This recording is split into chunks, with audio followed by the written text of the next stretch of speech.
Kali ini kita akan bikin sambal matah, tapi sambal matah yang spesial karena kita akan pakai bunga honje ataupun juga bunga kecombrang. It's my favorite color. Pinknya ini bikin makanan kamu jadi lebih enak dan juga lebih fresh, lebih seger. Ada sedikit asam-asamnya dan yang berbeda.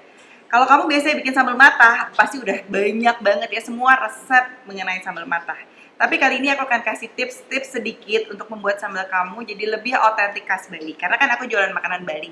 Jadi biasanya inilah yang aku lakukan semuanya yang ada di sambal matah aku.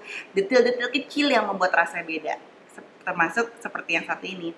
Jadi cabenya yang di dalam sambal matah itu bervariasi. Jadi aku nggak pernah pakai satu cabai. Biasanya ada kayak 4 atau 5 macam. Di sini aku cuma pakai 4 macam. Jadi cabai hijau, cabai keriting merah, kemudian cabai merah yang rawitnya kecil, 1, 2, 3, 4. Jadi ini tuh variasi macam-macam. Kalau kamu mau tambahin pakai cabai hijau yang gede juga boleh, sama cabai merah yang gede juga boleh. Jadi ada kayak rasa yang berbeda-beda di dalam sambal matah kamu. Kemudian ada juga tadi yang udah bunga kecombrang, dan jangan lupa pakai bawang merah. Tentunya kalau sambal matah nggak pas kalau nggak ada bawang merahnya. Bawang merahnya udah dikupas dan dicuci bersih.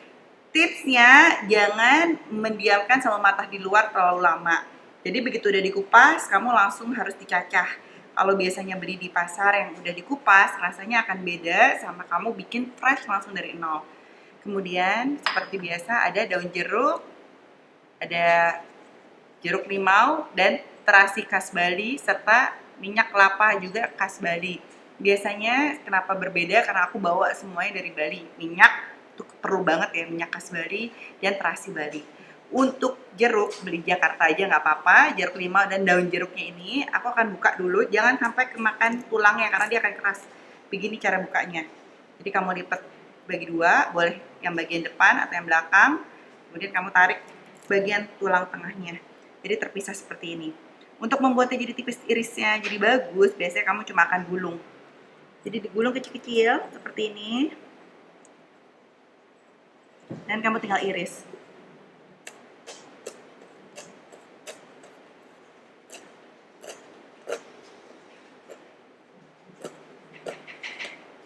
Nah, seperti ini.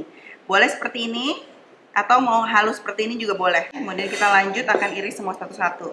Termasuk juga dengan bunga kecombrang atau honjenya.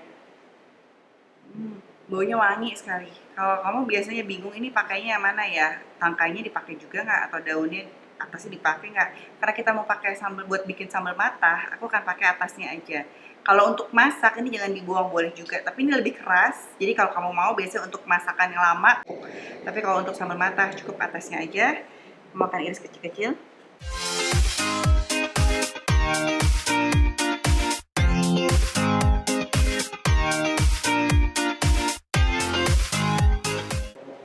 Oke, sambal matahnya udah aku potongin semua satu-satu. Warnanya udah cantik banget ya. Daun jeruk, bunga honje atau kecombrang, bawang merah, cabai bervariasi macam yang udah diiris, serta serai. Terakhir kita akan kasih jeruk limau dan terasi serta minyak kelapa. Tapi ini harus dipanaskan dulu. Jadi ini aku akan singkirkan dulu dan kita langsung panasin minyaknya.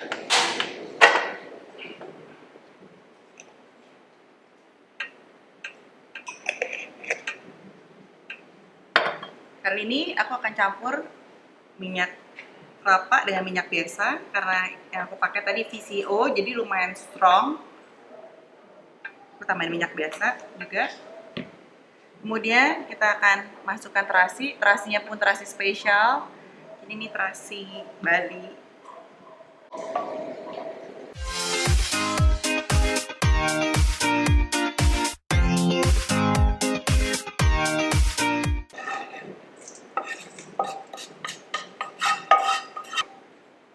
Kemudian kita masukkan semuanya yang tadi kita udah iris tipis-tipis.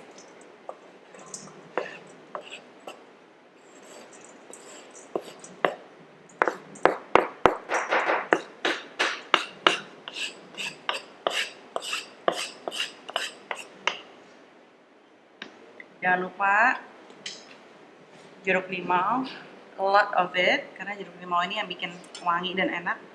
Jangan salah motong jeruk limau ya, banyak yang kebalik. Kalau mau motong jeruk limau, itu ingat ujung dan ujungnya kita pegang, kemudian potong tengahnya.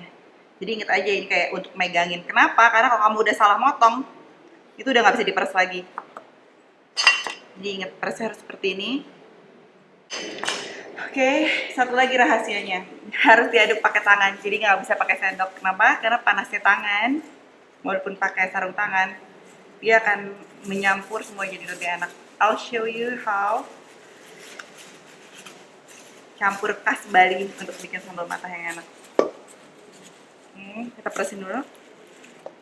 Masukin limaunya ke dalam. Peresin, masukin limau ke dalam. Angkat bijinya keluar. Peres. Masukin limaunya, angkat bijinya. Masuk dikit-dikit nggak apa-apa. Karena ini enak tapi harus dimasukin limaunya, kemudian dibejak jadi satu. This is how you do it. Real sambal matah pakai 2 tangan harus memang begini. I don't know, emang diajarinnya begini, and I always do this, dan hasilnya selalu enak. It's khas Bali banget. Nggak boleh sama 1 tangan, jadi harus like beginilah ngaduk. Jadi kalau biasanya kenapa sih nggak boleh begini aja, kan boleh nih gini-gini. Nggak boleh, karena nggak boleh terlalu dibejek semua jadi satu, dan nanti ngancurin warna dan juga jadi nggak bagus gitu, kayak keremes semuanya. Karena kita nggak mau bikin sambal bejek, kita mau bikin sambal matah cuma begini aja, like di toast. Kemudian tinggal seasoningnya cuma garam sama gula sedikit.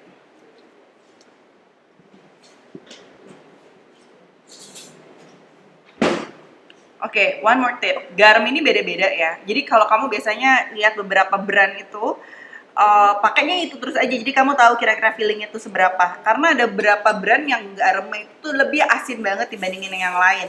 Jadi kalau lihat resep, takaran garam 1 sendok teh atau setengah sendok teh, jangan diikutin dulu ya. Lihat garam kamu tuh asinnya seberapa dan dicicipi.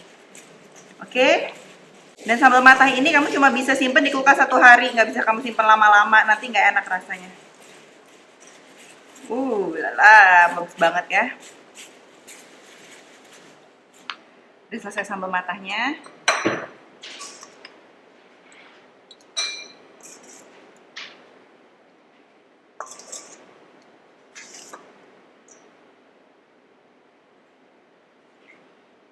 Oke, biasanya kita tuh nggak boleh naruh jeruk limau di sambal matah. Itu khas Bali tuh nggak ada namanya ada limau di dalam sambal matah.